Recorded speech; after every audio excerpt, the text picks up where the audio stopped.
With Miller Mott College's online programs, you can choose when you study. Our online programs give you the flexibility to make education work with your schedule. Earn your degree without derailing your life. Visit us online at miller-mott.edu. That's miller-mott.edu. For the groom's mom to break a white ceramic bell that's filled with grains and flour that's supposed to bring prosperity to the couple. So as soon as they see them, evidently the groom's mom just starts breaking stuff. My name is Richard Dix, and this is How Did That Happen? A podcast where I look at everyday things or events and try to figure out how they came to be. Every week I will research one topic, and by the end of the episode, I hope to truly have the answer to the question, how did that happen?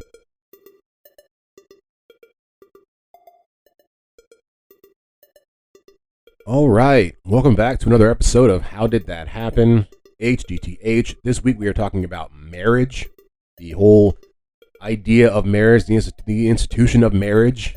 Should be a good one. I definitely there's so much to this that I even say in there I may end up doing a part 2 from just a whole different perspective of marriage, because most of this comes from the Western, or at least it leads up and evolves into the Western idea of marriage. But I would love to go back and delve into the Eastern side and all the other different sides and facets of marriage. We'll see there's so much to it, and every culture does it so differently. But yeah, little housekeeping before we get going. What am I watching? I just watched that movie, The Creep, on Netflix. It's a very odd movie, but it's good. It's definitely good. It stars Mark Duplass. He stars as a guy who needs a videographer to film him doing some stuff. But as soon as the guy shows up, the weird stuff just starts. And if you like weird, maybe scary, maybe psycho movie plots, and this one's probably for you. The ending definitely left my mouth just dropped, just open. So it's good all the way up to the end. If you're enjoying it, you're wondering, will the end pay off? Yes, it does. There's also, you believe it, there's a sequel, which I haven't actually quite seen, but I saw a little bit of it. And I was talking with somebody the other day, and I believe we both agreed it's not as good as the first one, but I haven't finished it, so I can't say for sure. But there is a second one. It's also on Netflix. Give it a check out. Give it a look. Another thing that I'm watching is God's Favorite Idiot. It's also on Netflix. It's a pretty good show. And I don't watch many TV shows on streamers. There's just so many of them out there, and most of them are not that good. But it's mostly because you can get 3 or 4 episodes into these things, and you're like, oh, this was a waste of my time, right? But this is definitely not one. It starts off a little choppy. Has to find a stride. A couple episodes in, but it definitely does. And it's about a guy who gets struck by lightning, and then becomes called by God. So basically, God strikes him with lightning, and kind of the thing is what do you do with that afterwards? How do you live your life? He meets angels. He tries to help people. It's a whole thing, but it's actually pretty funny. It's got Melissa McCarthy and her husband. They're the main characters of it. I'll leave it right there if you want to check that out. What am I listening to? I'm listening to My Mama Told Me with Langston Kerman. He is a comedian. He's a very funny comedian. But this pod explores the idea of legends and stories that were told, not like folk tales, just stuff that just is not real. I think, or is grounded in some form of reality. One of the ones they just recently did, or one of the ones I just listened to, was about are there reptiles and alligators in the sewer system? Is that real? Is that not?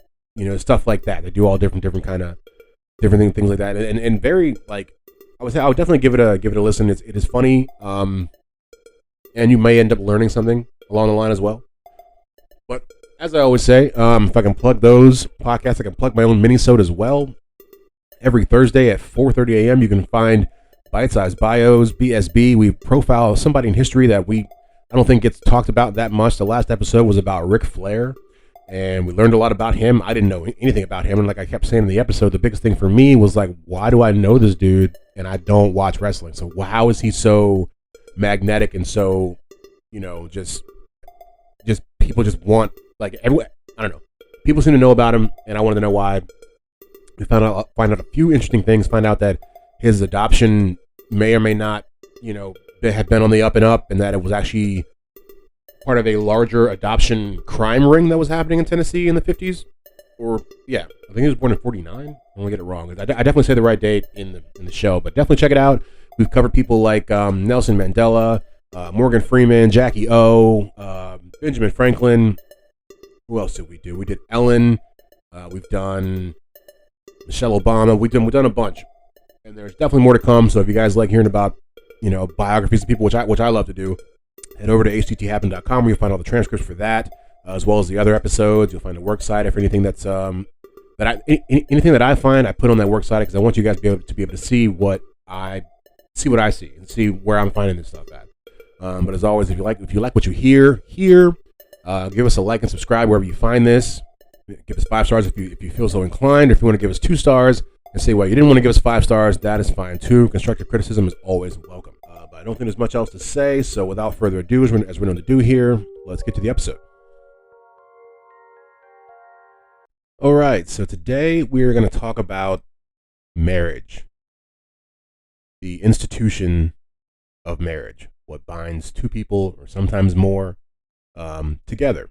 So the word marriage is derived from the Middle English marriage, right? I don't know why I say it like that, but it first appears around 1250 or 1300 CE. Then it comes from also the Old French marier, which is to marry, and ultimately the Latin term maritar. I'm sure I'm not getting any of these pronounced correctly, but that's basically where the evolution of the word marriage comes from. And the Latin word means to provide a wife for a husband or a husband for a wife, meaning to actually get married. And so most ancient societies needed a secure environment for the perpetuation of their species and to have a system of rules to handle the granting of property rights and the protection of bloodlines. Marriage is what initially, kind of filled that need. It kind of gave some order to things to say, who's married to who and who's related to who based off, the marriage. The best available evidence, the earliest available evidence that shows any type of actual marriage is about 4,300 years old, maybe 4,000 years old or so. For thousands of years before that, they believed that there was still marriage happening. It just wasn't. It was much more.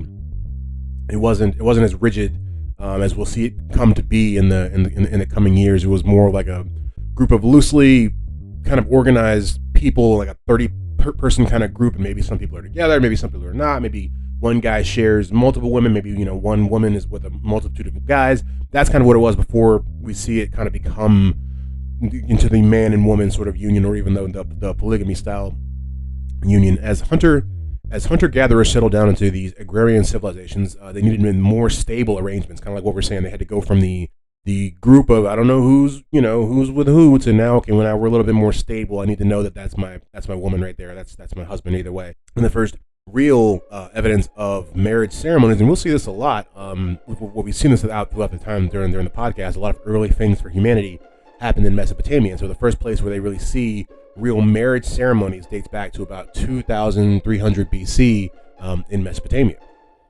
And we'll see over the next few hundred to several hundred years, it expands from there to the ancient Hebrews, the Greeks, the Romans, and this is where they kind of put their spin on things to make marriage their own. Marriage was the primary purpose to bind women to men, and thus guarantee that a man's children were truly his biological heirs. Like I said, we come from that initial 30-person group of like maybe some people are with each other, maybe they're not. Now you can more guarantee who is your son to carry on your name and property rights and all things like that. And it was believed early during these times that when a woman became married to a woman, it was believed during these times that when a woman became married to a man, he became her property, and was used therefore to produce offspring. And in the betrothal ceremony of ancient Greece, when a father would hand over his daughter to the husband, he would say, quote, "I pledge my daughter for the purpose of producing legitimate offspring," end quote. So that was a big part of it during the early times. And among the ancient Hebrews, men were free to take several wives. But in the Greek, as well as the Romans, they stayed much more monogamous, but there was like this whole like look the other way thing with like concubines and prostitutes and even teenage male lovers. But the woman was at home the entire time. So two different ways to kind of handle the needs of these ancient men. I'm not sure how quite to describe that. But if wives failed to produce offspring, their husbands could just give them back and marry somebody else, because like I said, that was a large part of that time.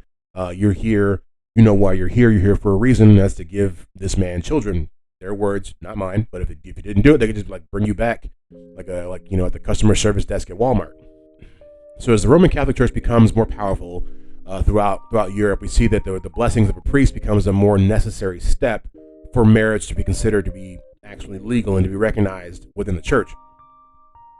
And by the 8th century, marriage was widely accepted in the Catholic Church as a sacrament or a ceremony to bestow God's grace.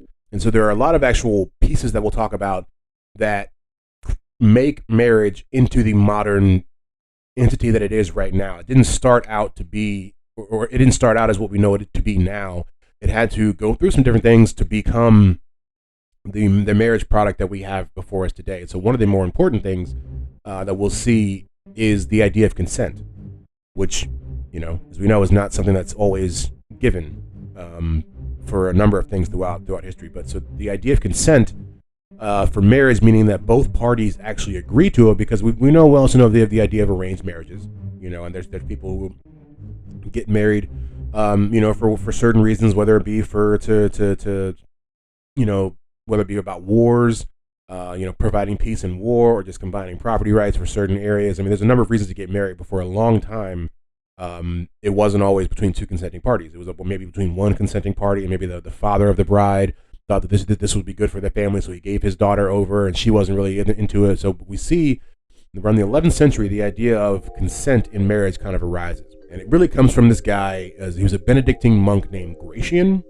And he was kind of the first guy to be like, hey, people should probably be both on board with this before they just jump into it. And he did this in his textbook called Decretum Gratiani. He kind of named it after himself. This was in 1140, so he was the first guy to be like, are both of y'all cool with this? Both before we say I do and all that. And we'll even get to the idea of I do and all the different traditions that go along with modern Western marriage. But in his book, he required that couples both give their verbal consent and consummate their marriage to form a marital bond. And so no longer was it just the fact that she was there. You know what I mean? That the bride being at the wedding would be good enough. Used to be good enough. It's like, well, she's here. Who cares if she's happy? She's here. You know what I mean? We'll just marry her off. Now it had to be her actually saying, I want to be here. I choose to go into this willingly. And that will actually bring us to the idea of love in marriage, which it would seem like, if we're going to conclusion, it would seem like from the very beginning, that's what I mean about saying the different things that make marriage what it is now. Before, really about 1,000 years ago, the idea of love was not a large part of marriage. It was just something that happened. You guys get together, you need to have kids. Like I said, we need to keep this property in this part of the town, or with this family, or whatever, anything. So we get married.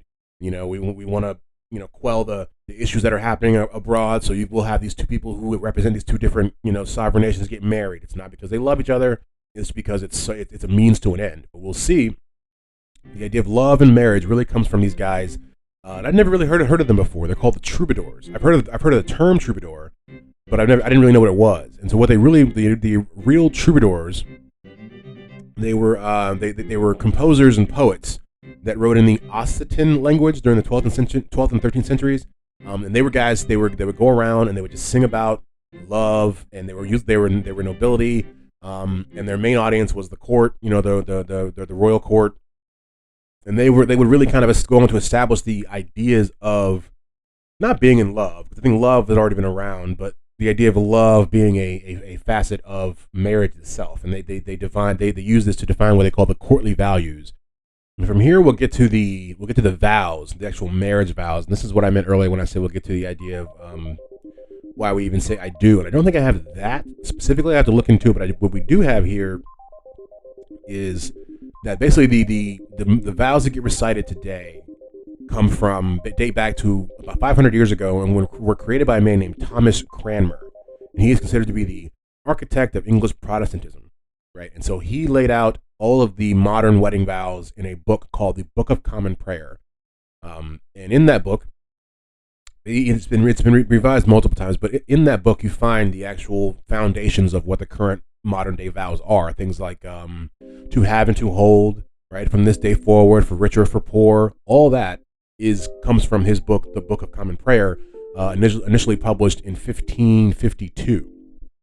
And of course, if we're going to talk about marriage, we must talk about divorce. And divorce, and most of this, all I would say all of this, for the most part, is just from a Western perspective. I didn't get the Eastern side of marriage too much. I do. There is and the things I didn't know before. We're going to go through some different marriage traditions from around the world. But as far as what I'm saying right now, for most of these historic points, it's all based in Western history.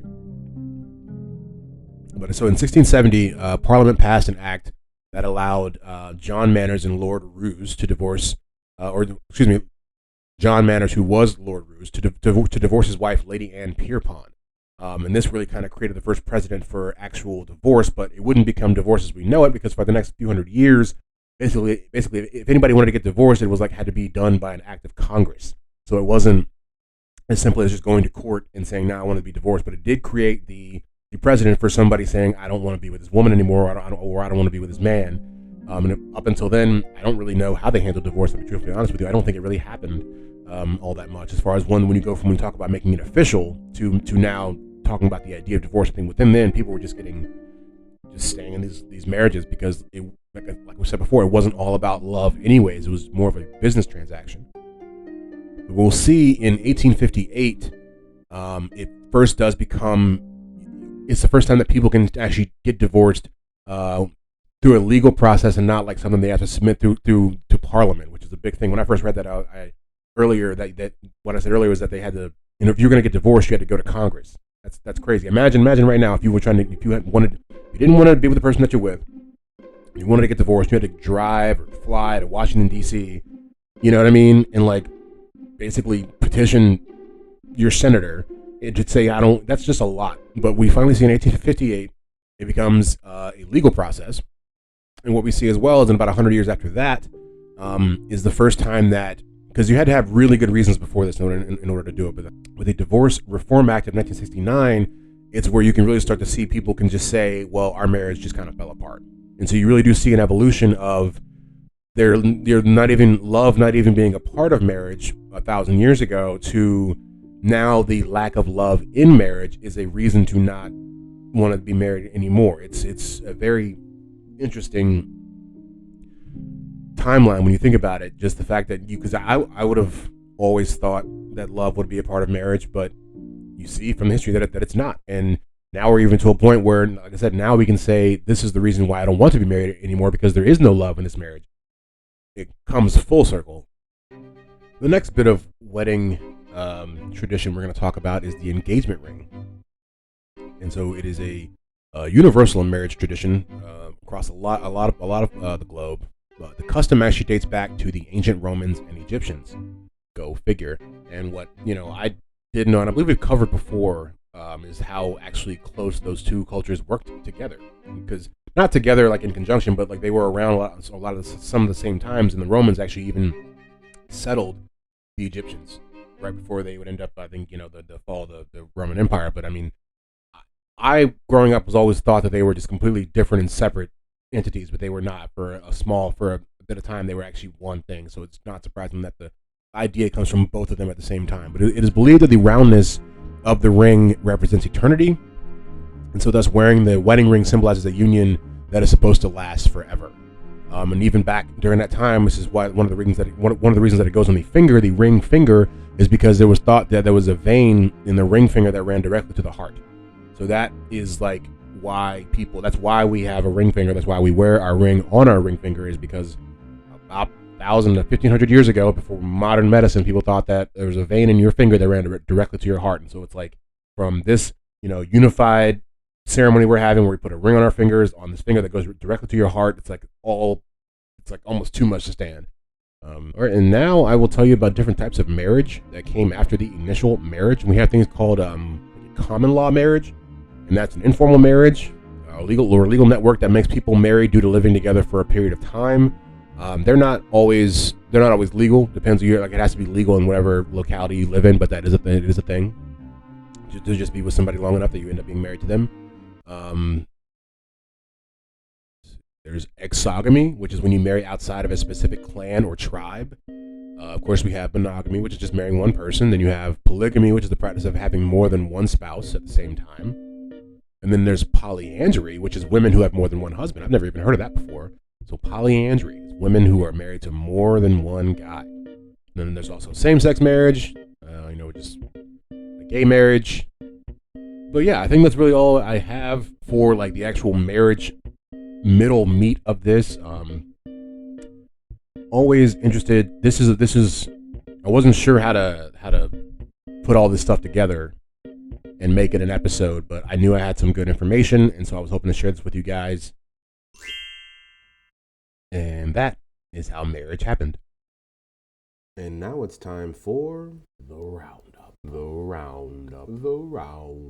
And we're going to round it up. The first evidence of marriage comes from Mesopotamia about 2,500 years ago. Love didn't come into marriage until the 1100s. The original words for the marriage ceremonies come from the Book of Common Prayer that was written in 1552. Things I didn't know before, and now I know them. Never heard of these things. What are they?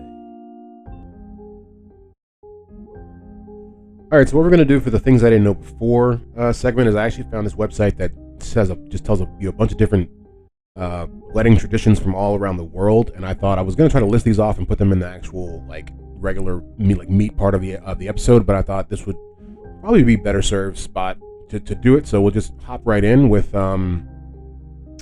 in Mexico they wear a lasso made of rosary beads and flowers that is draped around the shoulders in kind of a figure eight symbol, like when the couple gets together when they're doing their vows, and that's to represent the infinity symbol, which of course means like forever.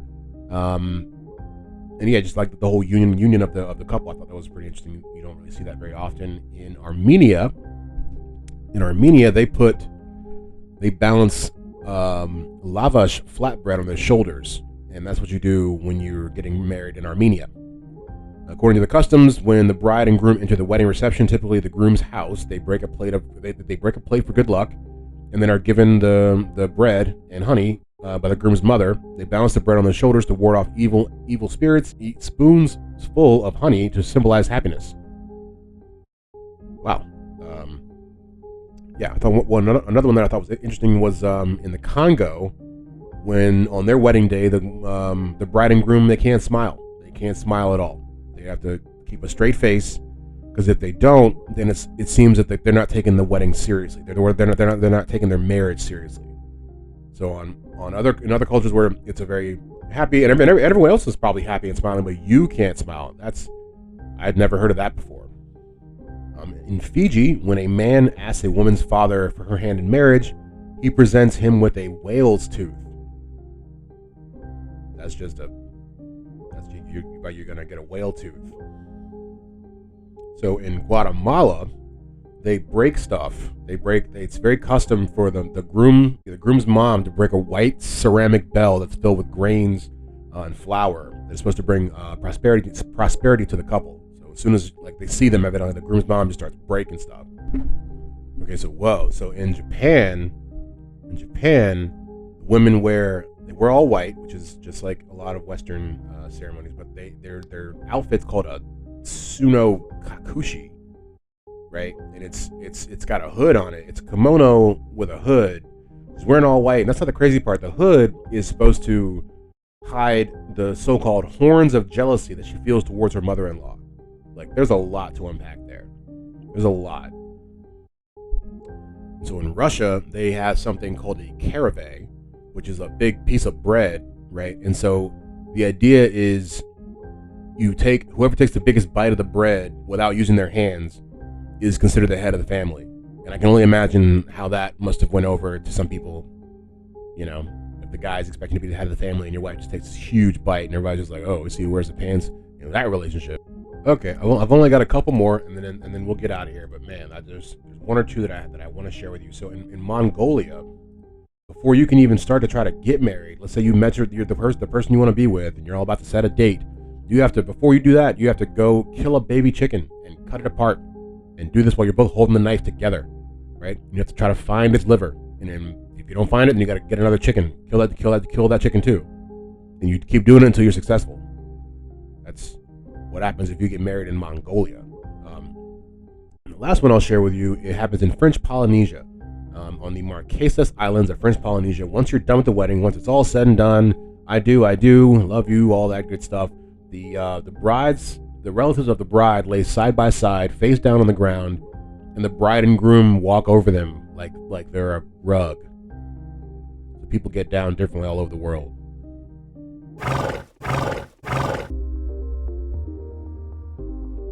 All right. Thanks for tuning in to another episode of How Did That Happen? HDTH. We learned a lot. Learned a lot about marriage. I think my favorite little tidbit was just from the in the Congo, where they said that you can't smile on your wedding day. I must imagine those pictures just must be hilarious. No offense to the tradition. I'm not trying to be sensitive to all that, but just the pictures you imagine of people, just everyone around them is just like, yeah, and the bride and groom are just like stone faced. You're like, what's going on? It's like, no, it's supposed to be that way because they're happy. Like, this is so they know how serious marriage is. But yeah, definitely good episode.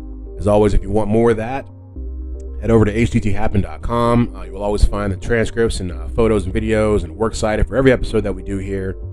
You can also go to hdthappen, or excuse me, at hdthappen, whether it be on Instagram or Twitter. You'll definitely find some other stuff up there. We haven't quite got the Instagram off the ground yet. It is there, but it's not too much to look at. But the Twitter is always bustling. And every Wednesday, for about the last month, we've been doing the no context history photo of the week. And so that's out there, and it's just like go into the internet and find a crazy picture from history and just like put it up there with like no explanation whatsoever. And it's kind of a fun way to just look, another way to look at history and to continue to question things.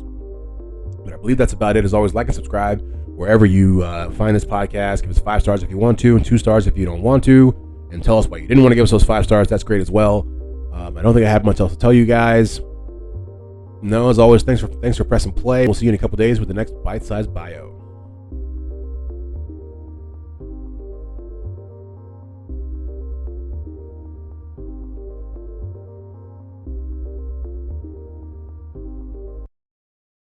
With Miller Mott College's online programs, you can choose when you study. Our online programs give you the flexibility to make education work with your schedule. Earn your degree without derailing your life. Visit us online at miller-mott.edu. That's miller-mott.edu. Judy was boring. Hello. Then Judy discovered ChumbaCasino.com. It's my little escape. Now Judy's the life of the party. Oh, baby, mama's bringing home the bacon. Whoa, take it easy, Judy. The Chumba life is for everybody. So go to ChumbaCasino.com and play over 100 casino-style games. Join today and play for free for your chance to redeem some serious prizes. ChumbaCasino.com. No purchase necessary. Void where prohibited by law. 18+ terms and conditions apply. See website for details.